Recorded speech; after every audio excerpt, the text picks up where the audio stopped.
All right, today is June 12th, episode 52, and I've got some glaze back down again on the low areas or areas that had a little pinhole or any kind of a blemish in them, in the doors.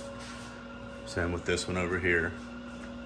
And I went ahead and glazed that area under the hinge and that little blemish there that I noticed yesterday. So I'm gonna let those set up. I've got to run to Harbor Freight and get some latex gloves and a few other things, tack cloth. So, and then once I get back, I'll be able to sand that. All right, see you soon.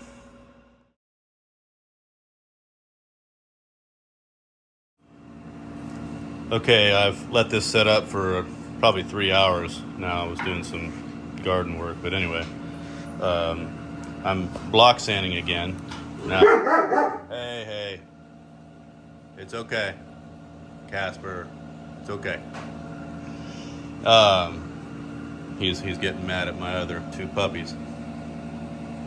Anyway, so my process here, I don't know what everybody else does, but what I've come up with is on this glaze, everything that you put down is going to have a little bit of a lift to the edge of it, no matter how thin you put it down. So what I do is with this 220 paper on this random orbit sander is I'll sand over the whole thing, that general area, and then I'll feather in the edges a little bit, put that down, and then I take my sander here, which this actually has 120 on it.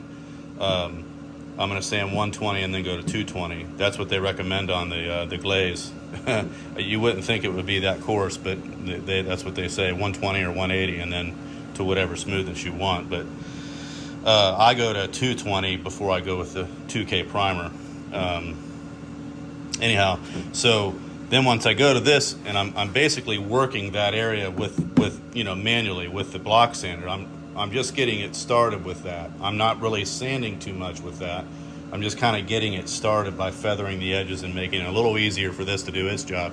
So then here, I come in on that area and I go in a circular motion, because what I'm wanting to do, I know that this area was a little bit low, right? So I don't want to work out into here, because then I'll create a whole nother low spot. So I want to stay on top of that glaze pretty much, and just keep, feathering just to the outside edge of it.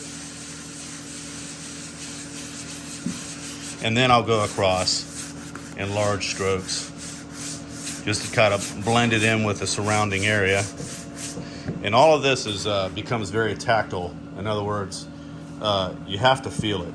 I mean, you really have to almost close your eyes and feel it, but very gently go over the area with your hand. Now I can tell that there's still a little bit of a lift right there. There's even more of a lift right here. That area is okay.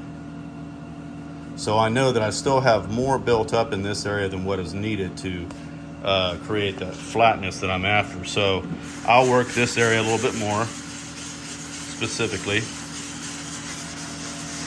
Then I'll go over the whole thing again trying to blend it in with itself, and then across the panel, so that you're getting everything is becoming flat relative to itself. When I say relative, I mean we know from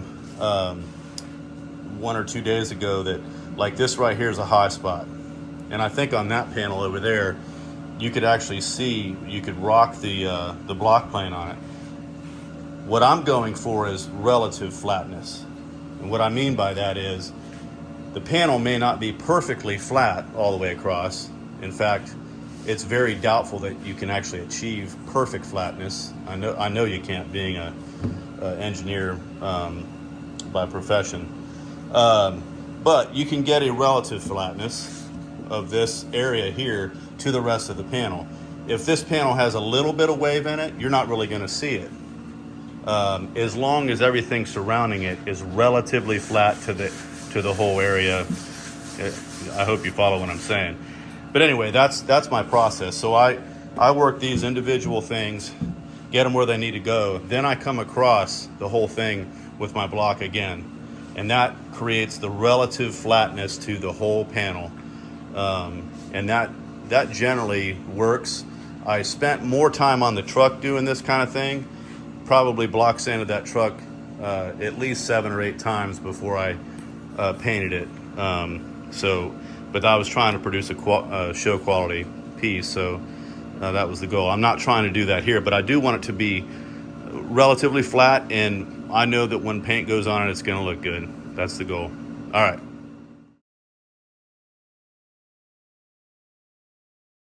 Okay, so now I'm just using one of the blocks that I use when I make my drums and stuff. For those who know, I know I've got a couple of friends out there. Big shout out to Maury and Ward, both of you guys. If you're watching this video, you know I make drums. That's what that is. Up there are some drum works. Anyway, this is one of those sanding blocks that has the grid already on it, but I just use it as a backer for whatever paper I want on it to create a flat and smooth surface. So what I'm doing now is I'm just doing broad strokes, or long strokes all the way over the panel, just to make sure I tie everything in together and it's all fully sanded to 220 before I put what I hope to be the final coat of 2K primer. I'm only going to put one coat on each door after I hit the glazed areas with the 2K first. Let that flash off and then do the whole panel. So this is a nice little setup because the block itself helps grip onto the sandpaper I'm using, which is a 220. My favorite sandpaper, by the way, is 3M's Free Cut. It's their gold paper. To me, this stuff it always works really well and it lasts a long time. It doesn't clog up as much. I guess I should be running an ad, right? I get paid for it, but I don't have enough subscribers. You guys help me out there. Anyway, that's what I do. I'll go over the whole panel with that, and that'll be ready for the 2K primer.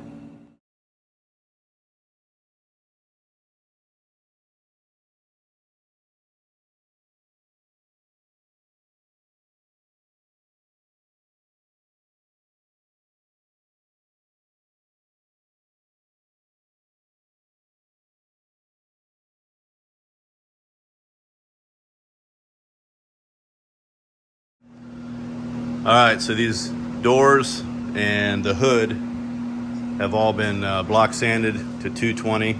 Well, actually the hood not. I just did the areas that I had to, do the fix to. A little bit of glaze.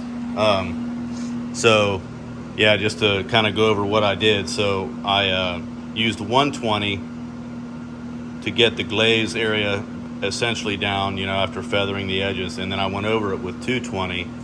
And then did the whole panel in the normal fashion for block sanding, just to kind of blend all of it together.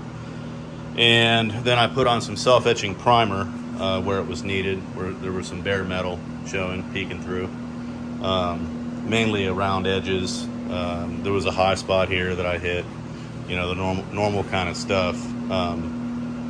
So that should be good. I'm gonna let it sit overnight, at the very least. Let that self-etching primer cure before I put the last coat of 2K urethane primer on. And I'm just going to 2K the doors, not the hood. Well, I'll hit the hood in those little areas that I fixed, but then once the 2K primer is on, at that point, I will probably block it with 320 and then wet sand with 400. Definitely wet sand with 400 before I paint. So yeah, that's gonna do it for today. So we'll catch you guys next time. See you.